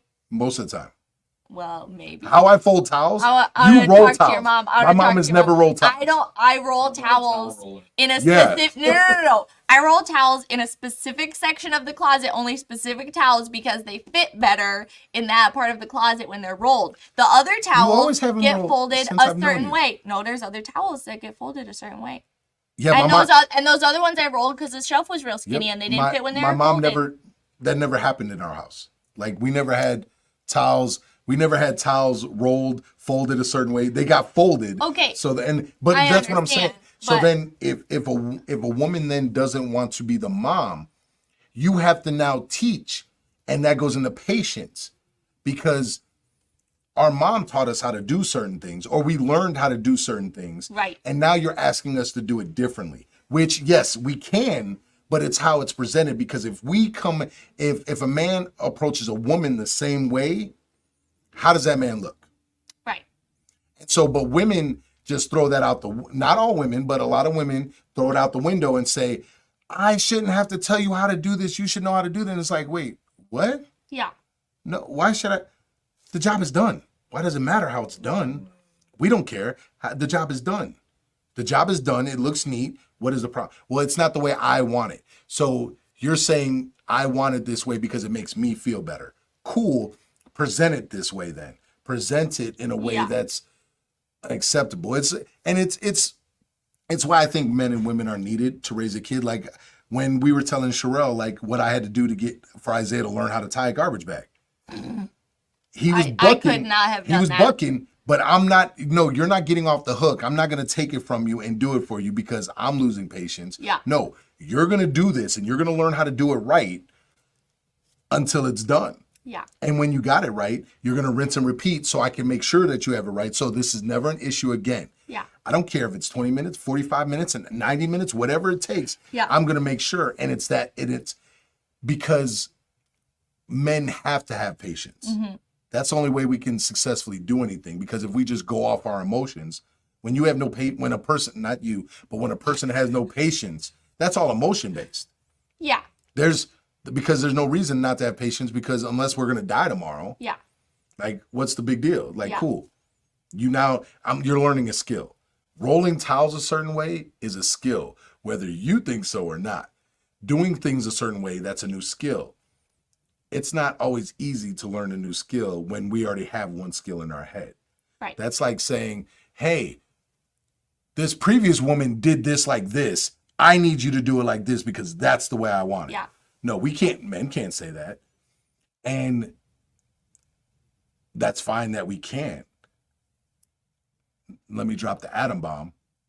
And why does everybody want equality? We're not the same, so we can't want equal outcomes. We can't have equal equity, not equality. But that's not what they're asking for. That's not what society's asking for. Okay. So, but that's the whole thing, right? It's like how are we communicating? You're not like that. Even Isaiah's rolling his eyes at you. He's talking about the towels. He's talking about the towels still. Don't correct me if you're rolling your eyes at me. No, what he's really talking about is probably the garbage bags. Oh, probably. Yeah, the garbage bag. So it's like, I mean, it's all communication. Everything comes from communication. And it's like this is something I've learned. I've had to learn how to be civilized in a household and I'm still learning how to be the conqueror outside the household. It's literally, and we talked about this, and I don't think the way I got it from it seemed like it frustrated you. I have to be two different people within the same person. Mm-hmm. I cannot be the conqueror at home because I always want to win then. Mm-hmm. But I can't be a civilized person in the world because then I don't work hard enough. Yeah. And I don't grind it out. Yeah. And so it takes time for men to learn that thing, especially when you're not learning it from other men. And so it's like you got to fall, figure it out, where I know Corey's hoping his boys can learn it by watching him. I always hope Isaiah's learning it from watching me, but and the communication is better. And so it's like, man. Super dope. Yeah, I know. On that note, thank you for tuning in. I think we should do this more often. We'll see. So, but love y'all so much for tuning in. Numbers are still pretty cool. Appreciate y'all. We'll be back in a couple weeks. Yes. Yeah, in a I'll couple be gone weeks. next week, As far as yeah. studio setup, I'll be going live a couple times, either from my home office or from the gym. So keep tuning in. I appreciate y'all. Deuces. Love y'all. Bye. Got you, DJ. I got you.